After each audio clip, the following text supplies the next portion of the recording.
Welcome to the ANEW Insight podcast, empowering and inspiring your journey to optimal health. Hosted by Dr. Supatra Tovar, clinical psychologist, registered dietitian, fitness expert, and author of Deprogram Diet Culture. Rethink your relationship with food, heal your mind, and live a diet-free life. I follow my guests' journey to optimal health, providing you with the keys to unlock your own wellness path. Tune in and evolve with us. Welcome back to the ANEW Insight podcast. We are back for the second half of our interview with award-winning dietitian and chef Sherene Chou.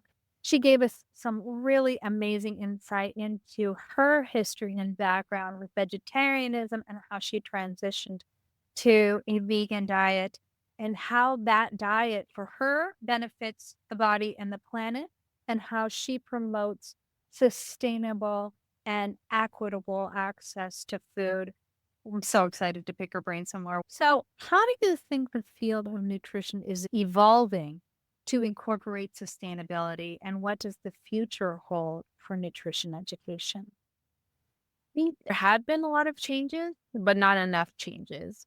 And so I think sustainability is slowly being incorporated into some nutrition programs. And there are even programs that are solely focused on sustainability. But overall, I think as for practitioners, it's not a requirement. And I think that's something that we're working to change. So right now, we're actively working on creating programs with, so Meatless Monday was co-founded with Johns Hopkins Center for a Livable Future. So we're actually working with them to build out nutrition curriculum for all nutrition programs across the country.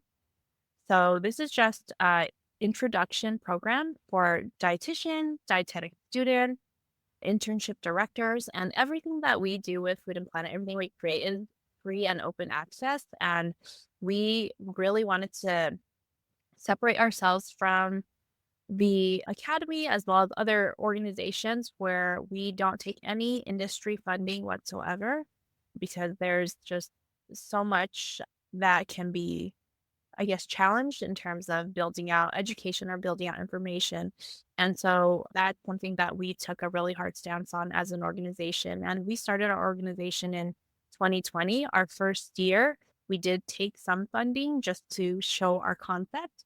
But after the first year, we took some funding from Barilla, Cliff, as well as Danone. And that helped shape. They had no influence on our education, but it did help shape and get our organization started. But after our first initial year, we made it a point and kind of a policy not to take any industry funding. And we're really proud to continue to create education for health professionals and make everything free and open access. Wow, that's amazing. What do you hope to accomplish with this organization? Well, we really do want dietitians and health professionals to feel like they do have the power to help people shift towards more sustainable diet and be engaged in the sustainable food systems conversation. Even though it isn't part of our education, so many people are interested in this topic. Dietitians, newer students are interested, but they really don't know where to go to for information. And I think in these larger conversations in terms of policy and even convenings, dietitians are left out of those conversations where we really should be right there with everyone else having these conversations and making these changes. We have so much information, so much knowledge, and most of us are seeing patients and clients one-on-one. 3 years ago, we launched the first ever survey assessing dietitians' attitudes towards sustainability. This was co-launched with Today's Dietitian, which is our industry magazine. And year after year, we've just been seeing dietitians, their hunger for this information and also their need to be educated on this piece. And so this was something that was really missing. And we are launching our next annual survey on Earth Day. So be on the lookout for that one. And what's the content of the survey? Yeah, the content of the survey is directed towards dietitians, and it's really assessing their attitudes towards sustainability. So it's not really their attitudes towards sustainability and how that might change over time. So this will be our third year launching, third year, third or Oh, fourth that would year, be third so or fourth wonderful. year And launching. it's so necessary, not just for sustainability, just but for also information and education that is Hmm. not funded by Yeah. industry. I think that that's really important is that we really focus on trying to get pure science out there and really to understand the impact of these food systems on the planet and, how that affects Mhm. sustainability. So now I want to pivot a little and I want to talk about something very important to Mhm. you, which is cultural inclusivity. So Yeah. tell me about the role of cultural inclusivity in promoting plant-based nutrition across diverse communities. I mean, thanks so much for asking that. I think you know this too, that, in our curriculum, in our education, we had one world or cultural foods class. I mean, and I always joke about that when I'm giving presentations because how can one class cover the whole world? And of course, we didn't. And that's also ridiculous because there are so many different people, especially, living in Los Angeles. We serve so many different people, talk to so many different people, and food impacts everyone. And so not to be seen in, the things that we're learning, it feels like you're overlooking so many populations and communities and essentially telling them that, hey, they don't really matter or that the foods that they're eating are just not appropriate, which is not the case at all. And Oh, so absolutely. being able to, I think, help people see that what they're eating is healthy. It can be a part of a healthy diet, that their traditional foods are welcome. I think a lot of those concepts are not, I wouldn't say newer concepts, but these types of conversations have evolved since our education. And so I think initially, just during our education, I don't feel like it was talked about really at all to celebrate people's cultural food. And I think over the years, more and more conversations around that have happened, and even like in popular media. And that's something that I continue to advocate for in everything we do, including Food and Planet. One of those pieces is sociocultural and making sure that we are creating a supportive environment, welcoming all cultures, welcoming all people, welcoming all types of food. There is a place for all of that. Recently, I spoke at a conference called Healthy Kitchens, Healthy Lives. And this was my third year speaking at that conference. This is a conference directed towards health professionals, put on by Harvard as well as the Culinary Institute of America in Napa every year. And I joke that in my session, I'm covering Asia, like quote unquote Asia, which is that's just impossible. How could I possibly cover all of Asia in 20 minutes, basically, including a cooking demo? And so, I try my best. One of my first few talking points is, I'm not going to cover all of Asia. Like, that's just not possible for me. But I do think that, there's a really helpful map that I share, which is that, in every different state, there's, whatever the large majority population is, I think that's helpful to know. But even, knowing that, Chinese population is a big majority in California, we don't really have resources that are directed towards this community, or even any community that's, non-white. One of the resources that I found on our academy's website, was something where it was translated into Chinese, but everything on there was not appropriate for someone who is Chinese. Like, my parents would not follow that advice on that piece of paper. So what they essentially did was just kind of the typical American diet, but translated it to Chinese. So you're recommending people eating tortilla or pita, which is not something that my parents typically eat. So just really basic things like that, where it's still missing in our education and our resources, is why I continue to advocate, why this continues to be a big part of what I do in all the education that I create. So important. And I think historically, especially at the time when we were in school, there was a push to healthify a lot of cultural food, which I think a lot of people found really offensive, substituting the brown rice, take out the white flour tortilla, things that were like really, fundamental to certain cultural cuisines.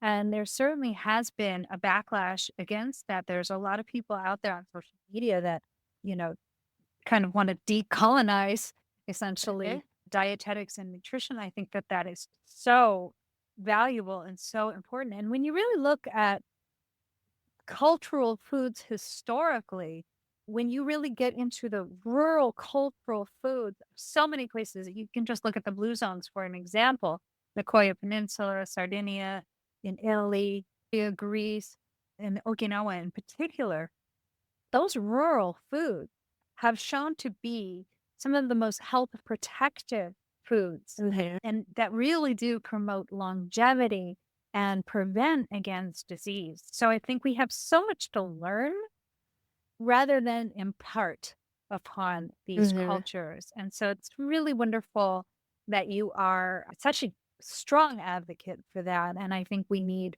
a lot more voices out there really to promote and investigate these foods as medicines. So to transition to that, you talk about culinary medicine a lot. And I really want you to expand upon that because I don't, people throw around, food is medicine all the time, but they really don't necessarily believe that. They don't necessarily believe you are what you eat or that, the people who still say a calorie is a calorie, which is totally not true. So how can culinary medicine be integrated into medical education to improve patient outcomes?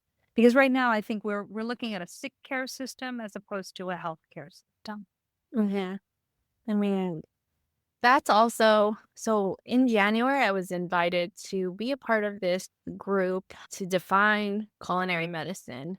And no definition yet because that was just a 2-day event. There were 15 of us, doctors, dietitians, chefs came together to talk about how do we really define culinary medicine because this term, like you said, is used all the time. It is used all the time in so many different ways. Um, just it used in so many different ways that it can get very confusing. There has been a shift to build in nutrition education into medical school the last 10 years. There's an organization called the Teaching Kitchen Collaborative, which I'm an advisor on as well. And that's something that started about 10 years ago. And it's really looking at all the different spaces that have teaching kitchens. So whether you're in a hospital, a university, community, school, these all different places have teaching kitchens. And people are these to build out classes that are educational classes. Maybe they recently got a diagnosis or got something from their doctor or dietitian that said, hey, you need to be on a low sodium diet or something specific like that. And people are generally confused as to what to do. And it's amazing to have these spaces where there are built-in education programs that are maybe 5-week, 10-week long that people can attend to really learn how to cook, cook that way or eat that way or just be exposed to different ways to really not feel kind of burdened by their diagnosis, but rather to still continue to enjoy and celebrate food in a fun way. I love that. I think that's wonderful for the public. And I'm wondering too, and I think there's many doctors that will admit they only get maybe 25 hours at most nutrition education. Yet a lot of people really go to doctors for dietary advice. And they are kind of woefully less educated.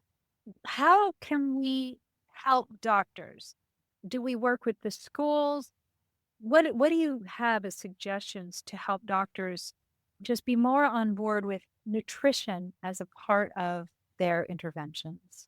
I think doctors are very interested. Not, I wouldn't say all doctors, of course, not everyone is interested, but a lot of people because we all eat. And so doctors really they are really, hungry for this type of education. I helped USC School of Medicine build out their first culinary medicine course. And it's like, because it's not a requirement, I think that's where the things need to change is that it needs to be a requirement within these medical schools to make this program consistent or to have ongoing curriculum for doctors because med students want to learn, doctors want to learn, want to be educated. I think a lot of people are finding different ways to be educated. There's a whole organization called the American College of Lifestyle Medicine, ACLM, where they are focused on just food and overall lifestyle medicine, including stress management, all of these different things. So doctors are going there to get certified in lifestyle medicine to learn more about this whole body and whole person approach. And so I think if we're able to change medical curriculum, medical education, kind of starting from there, advocating for that, people want to learn, doctors want to learn, med students want to learn. It's just a matter of building it into that piece. And I would say that with the Teaching Kitchen Collaborative, there's so many different organizations that are there's medical institutions, universities, hospitals that have teaching kitchens that are dietitian led. Doctors advocate for it, and dietitians are able to lead those classes and share out those classes because that's our expertise. So important. And this podcast will probably air after this happens, but the American Psychiatric Association is having their conference here in Los Angeles in May. Oh, wow. And their focus is lifestyle medicine. I was That's like, amazing. what? This is amazing. Yeah.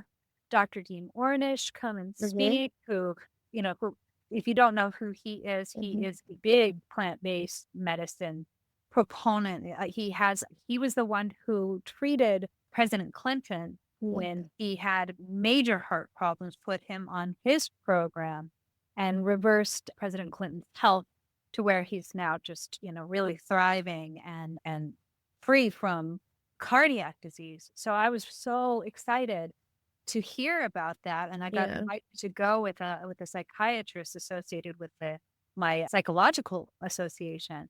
So I'm hoping after this conference, I'll be able to find more guests there that can really help to promote the message, that we really do need to incorporate nutrition as a lifestyle intervention first. Yeah. If we were to do that, there would be so many benefits, including healthcare cost savings. If you were to approach medicine from more of a preventative rather than reactive stance, as we're seeing today. So fingers crossed. I'll report back to you, Sherene. That'll be great. I'm excited to hear about that. Absolutely, definitely. So what advice do you have for dietitians and nutritionists out there in terms of the people that are really aiming to promote plant-based diets within their practice? What are some helpful tips that you have for them to be able to incorporate this kind of education? I would say, well, just being the past chair of the vegetarian nutrition practice group, there's a lot of amazing resources there.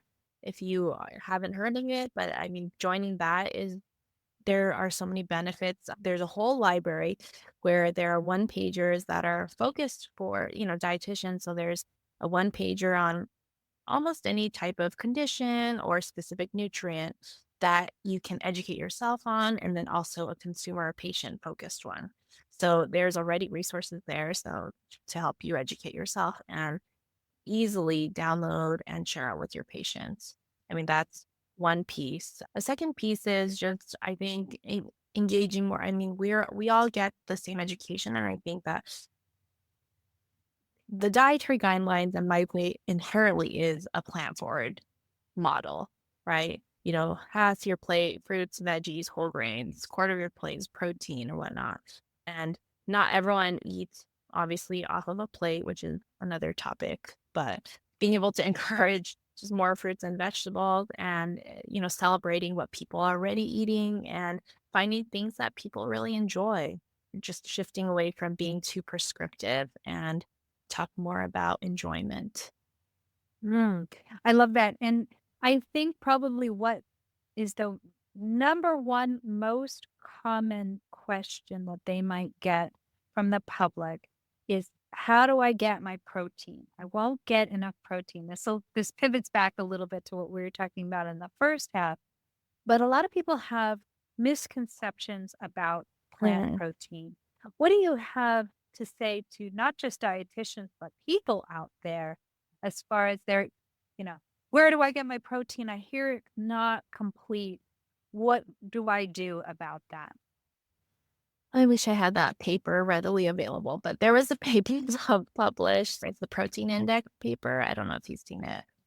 For one of my co-founders, she was one of the authors on there, this protein index paper, and just talking about viewing protein in different lens. And also there's been also a lot of papers published talking about all foods have all the amino acids. It's just varying levels.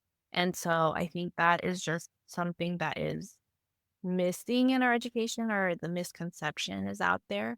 But, you do, I think, I wouldn't say if you're switching to a 100% plant-based diet, I mean, definitely work with a dietitian to plan out, what your needs are. And don't make it too complicated. Most plant foods have protein, just varying amounts, and being able to plan out and figure out what those foods are and choosing from those buckets just like you would with fruits and vegetables. Don't overcomplicate things and just be open to trying different things. Yes, I agree. And I think a lot of people think you have to, meticulously combine foods. Yeah, That absolutely certainly not. was. Yeah, that was the messaging from before. We Mhm. certainly got that in our Mhm. education and have subsequently learned, well, that's not really quite true. You do have different amino acid combinations within different foods, but if you're eating a variety of foods and Mhm. concentrating on those plant foods that do contain more protein, then just the Mhm. combination itself gives you all that you need in a day. And it doesn't have to be something that you weigh or you measure or you really, Exactly. stress about. As long as you are really incorporating beans, legumes, whole grains, all Mhm. sorts of plant foods and fruits, you're going to get plenty more than you need. And I think that that will help dispel this, protein centric, sexy media topic on protein. I think if we can incorporate plant protein in there and make that sexy, certainly that will be more helpful for our health because we're getting all of the benefits of Mhm. plant protein, which people are seeing are, you know, vitamins and minerals, the Right. fiber that you get. You don't get any fiber from animal based protein. Mhm. You do get a lot of benefits from plant-based protein, and when you talk about sustainability and affordability, it's much less expensive to eat in that way. Mhm. If it's not all the time, some of the time, or even just a little bit of the time. You don't Mhm. have to worry so much about protein, you guys. You don't have to worry so much. We're doing fine. We are doing fine. So, Shereen, we're running out of time, but I want you to kind of let us know what's kind of coming down the pike for you Yeah, okay. and how people can get in contact with you if they want to work with you. Yeah. So we're working on, this is to all the health professionals out there. We're working on, this Johns Hopkins curriculum for nutrition programs. We're also working with Food EDU, which is a part of American Heart Association, to build out a global nutrition curriculum that's also open access on sustainable food systems. And that should be launching in the next year and a half on the American Heart Association's website, open access as well. So we're currently in the process of building that out. It's really exciting.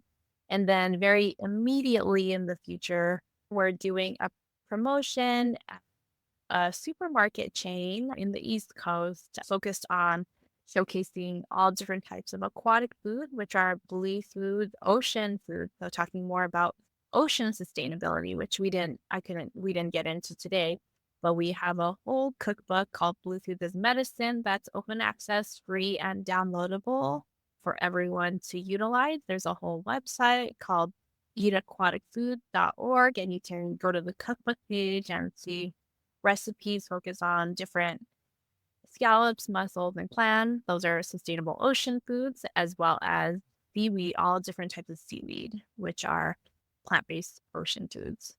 Yay. Oh my goodness. You have so much going on. And, we are 10 years out of our program and out of our internship. And look at Yes. all of the amazing things that you have done. I'm really proud of you, Sherene. You're doing Thank amazing you. work out You there. too. I love it. Thank you. And tell people your website so they can go to you. Yeah, and you can go to foodandplanet.org or find us on social media, foodplanet.org. I love it. Or my personal one, Eat Sustainable Foods. I love it. And those will be in the show notes, everybody, so you can go and check out Sherene's amazing work. Sherene, thank you so much for coming on the podcast. We definitely have to do a dietitian reunion very soon. And Yeah, I'm going to that'd be plan that amazing. because I keep talking about it. It needs to happen. But thank you so much for all the work that you're doing out there. And it's so great to reconnect with you again. Yeah, same here. Thank you.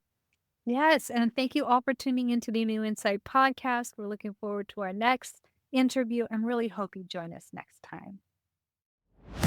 Thanks for tuning into the ANEW Insight podcast. Please remember, the contents shared on this podcast is for entertainment purposes only and does not constitute medical advice. You can find us anywhere podcasts are streaming, on YouTube at my.anew.insight and at anew-insight.com under the ANEW Insight podcast tab. And follow us on our socials at my.anew.insight on Facebook, Instagram, TikTok, and Threads for more updates. Tune in next time and evolve with us.